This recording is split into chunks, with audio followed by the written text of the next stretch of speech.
pemaparan elaborasi paradigma inquiry apresiatif dalam konteks perubahan di sekolah menuju murid merdeka oleh IGD Joniarte CGP Kabupaten Badung. Adapun yang ingin dipaparkan antara lain sekolah idaman, inquiry apresiatif, bagja, dan murid merdeka. Sekolah idaman. Sekolah idaman adalah sekolah yang mampu memberikan rasa aman, nyaman, dan bermakna bagi murid.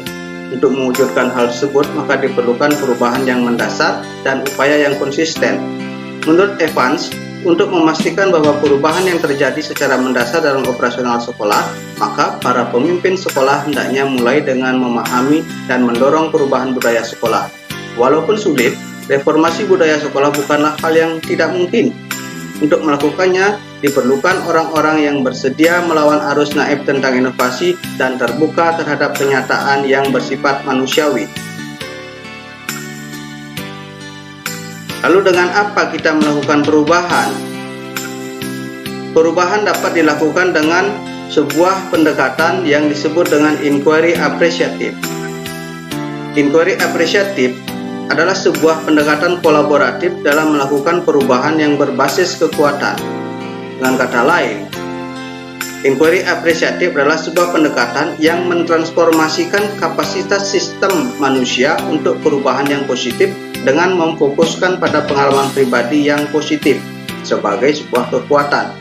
Misalkan, capaian-capaian prestasi dan harapan-harapan di masa depan. Inquiry apresiatif dimanfaatkan untuk penggerak perubahan budaya, pengembangan diri, coaching, dan monitoring. Bagaimana langkah-langkahnya?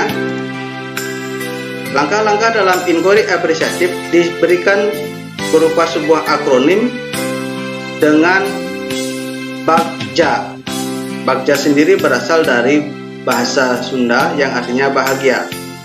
Ada 5 langkah yang harus dilalui kalau kita ingin melakukan perubahan dengan paradigma baja, yaitu buat pertanyaan, ambil pelajaran, gali mimpi, jabarkan rencana, dan atur eksekusi.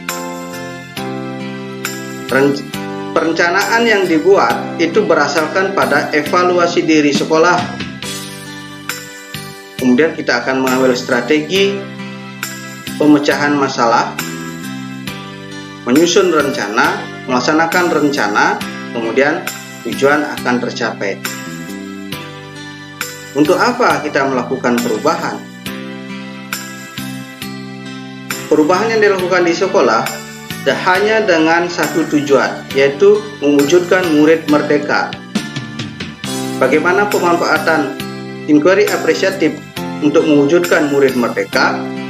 Hal itu dapat dilihat dari hubungan antara pemanfaatan inquiry apresiatif untuk mewujudkan 2 poin pemikiran Ki Hajar Dewantara tentang pendidikan. Yang pertama adalah poin 1 yang terdiri atas kodrat alam dan kodrat zaman. Kodrat alam adalah suatu kondisi di mana setiap siswa adalah bagian dari alamnya dan harus tunduk kepada alamnya. Sedangkan kodrat zaman menandakan bahwa dia hidup di zaman-zaman tertentu.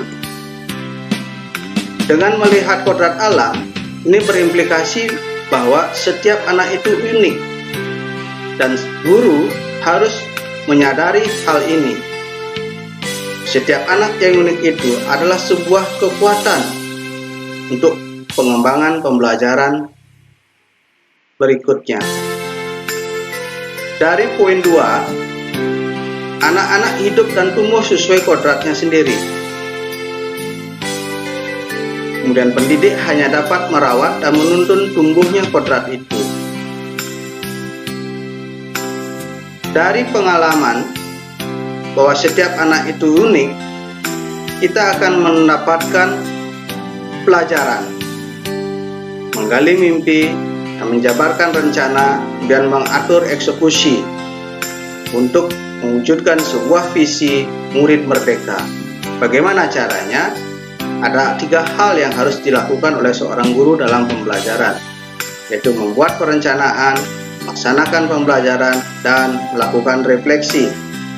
Semua kegiatan itu hanya untuk satu tujuan, yaitu mewujudkan murid merdeka belajar. Apa itu murid merdeka? Murid merdeka adalah murid yang benar-benar dapat mengekspresikan dirinya dalam pembelajaran sesuai dengan kebutuhannya, dengan segala upaya belajar yang bebas untuk berekspresi, bebas dari berbagai hambatan, terutama tekanan psikologis.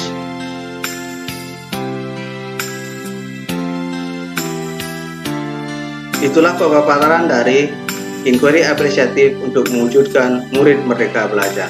Sekian dan terima kasih.